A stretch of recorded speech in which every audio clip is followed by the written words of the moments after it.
우리 누구요? 창용이 형님께서 기준금리 3.5%로 3연속 동결, 한미 금리차 1.75%포인트 그대로, 이렇게 뉴스가 나왔어요. 미국은요 얼마요? 미국은 5.25죠. 3.5 더하기 5.25, 네, 1.75, 네, 5.25입니다. 한국은요 3.5입니다. 여기서 더 올릴까요? 아마 그러기는 좀 어렵다. 아마 그러기엔 좀 어렵다라는 게 보편적인 전문가들 시각이에요. 그래서 보시면 잠깐 읽어드리면은 이렇게, 자, 한국은행이 지난 2월과 4월에 이어 25일 기준금리를 다시 3.5로 묶었다. 지난달 소비자 물가 상승률 3.7%가 14개월 만에 3%로 떨어져 인플레이션 압력이 다소 줄어든 상태에서 굳이 무리하게 금리를 더 올려 가뜩이나 위축된 경기와 금융에 찬물을 끼얹을 이유가 없다. 이렇게 해석을 한다고 하는데요. 보시면 하반기 금리 인하가, 네, 하반기에 금리 인하 기대가 커질 것이다. 이렇게 이야기가 나왔다고 해요. 여러분, 이게 시장에 어떤 기대감을 줄까요? 저는 여기서 딱 문득 든 생각이 있습니다. 여러분, 여기서 기준금리가 앞으로 인하될 것이라는 이 사람들의 전망이 있다라는 거예요. 맞습니까? 네. 경제 성장률은요 좋지 않아요. 맞죠? 네. 자, 민간 소비 0.5, 정부 소비 0.1, 건설 투자 0.2, 설비 투자 기업들이 마이너스 4%. 기업들 투자를 하지 않는다는 겁니다. 결국은, 자, 실물 경기는 좋지가 않은 상황이에요. 네. 좋지가 않은 상황이고, 여기서 기준금리를 더 이상 올릴 필요 없다 라고 이제 판단을 한 것 같은데, 저는요 여기서 생각이 그거예요. 이제야 숨통 트이네. 강남 아파트 단숨에 5억 뛰었다. 여러분, 이런 뉴스가 과연 부동산 시장에 도움이 될까요? 되지 않을까요? 네. 이제야 숨통 트이네. 강남 아파트 단숨에 5억 뛰었다. 여러분, 이게 과연 부동산에 좋은 소식일까요? 아니면 좋지 않은 소식일까요? 이걸 고민 한번 해보시라고. 네. 자, 보세요. 서울 아파트값 1년 만에 상승 전환. 이번 주 0.03% 올라. 서울 아파트값이 1년 만에 상승 전환했다. 강남 상구, 서초, 강남 송파구와 마포 용산 등 인기 주거지에서 급매물이 소진된 뒤 나타난 상승 거래가 서울 전체 아파트 가격을 밀어 올렸다는 분석이 나온다. 네.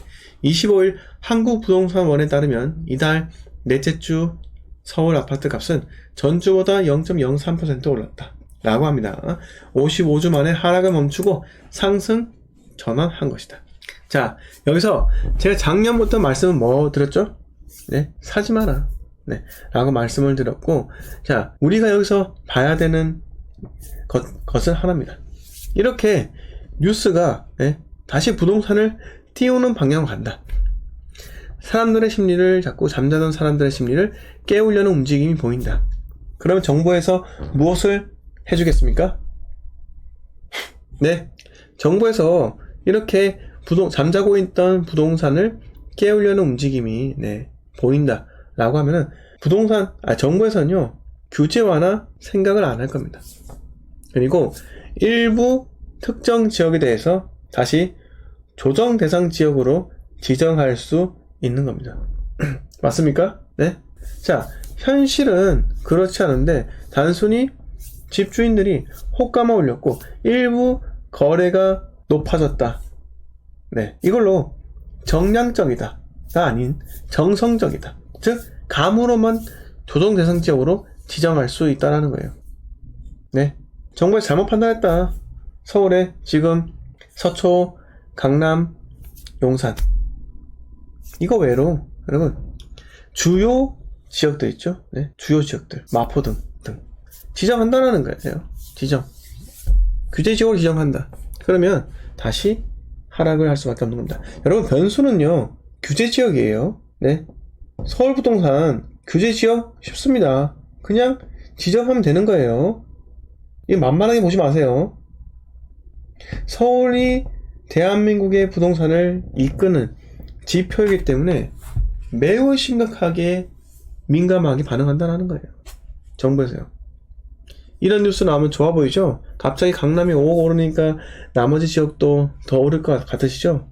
여러분, 여기서 조정지역 다시 지정해보세요. 네. 어떻게 할 건데요? 어떻게 될 것 같아요? 네. 바로 다시 하락이에요. 정부도 알아요. 네. 잠깐 숨통 하나 트여준 겁니다. 근데 정부가 가장 싫어하는 건요, 급등. 매매가 급등이든 전세가 급등이든 급등이란 자체를 싫어한다는 거예요. 저도 싫어요. 여러분, 완만하게 상승해야지 내가 2년 된 시점에 빠져나올 수 있는 겁니다.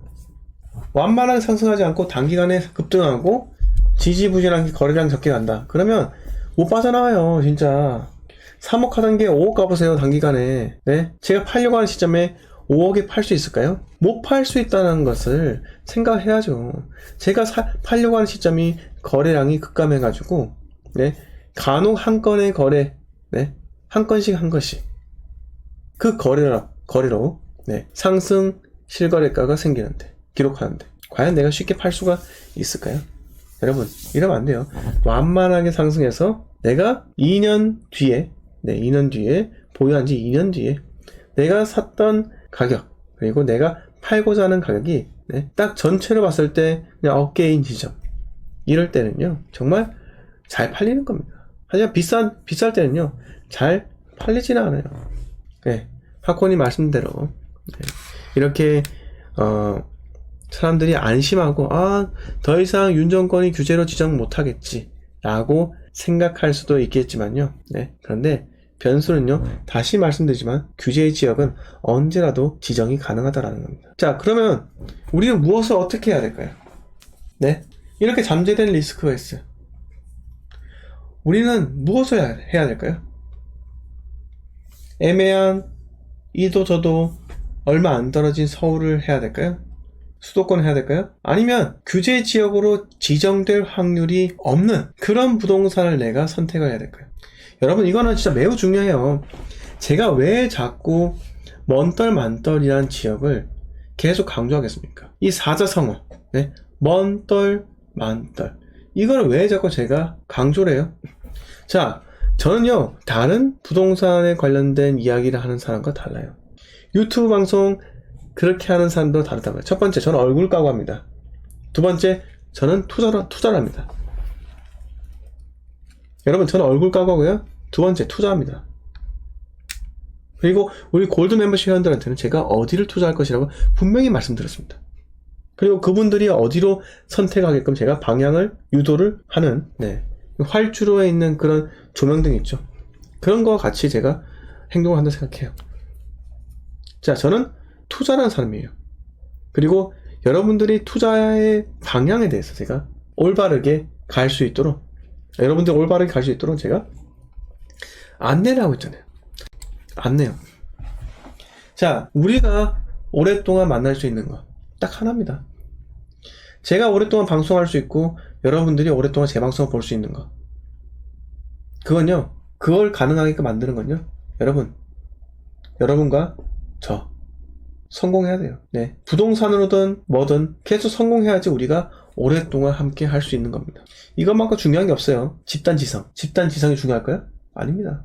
때로는요, 예, 방향을 명확하게 제시해주는 이런 북극성과 같은, 네, 사람만 있다면 여러분 잘할 수 있는 거예요. 제가 이거 사세요 저거 사세요 하세요? 안 한다는 거예요. 저는요 딱 먼떨 만떨, 여러분 믿잖아요. 자, 이 먼떨 만떨이라는 지역이 왜 제가 강조했는지 한 번 더 말씀드릴게요. 한 번 더. 여러분, 자, 첫 번째, 여러 사례 중에 지금 현재 취득세 중과가 걸려 있습니까? 아니면 취득세 중과가 완화되었습니까? 네, 취득세 중과가 여전해요? 아니면 취득세 중과가 완화되었어요? 여러분, 취득세 중과 완화는 아직 실현되지 못한 몽상입니다. 여전히 3주택 이상은, 3주택은 8.4 맞습니까? 4주택 이상은요 12.4입니다. 아직까지 50% 아니에요. 여전합니다. 제가 말씀드리고 싶은 건 이거예요. 여러분, 다시 규제 지역으로 지정될 확률이 매우 낮은 그 지역에 들어가는 거라고요. 왜? 아무리 투자자들이 진입을 많이 하더라도 미분양이 엄청나게 쌓여있는 그 지역은요, 정부에서 규제 지역으로 지정을 할 수가 없어요.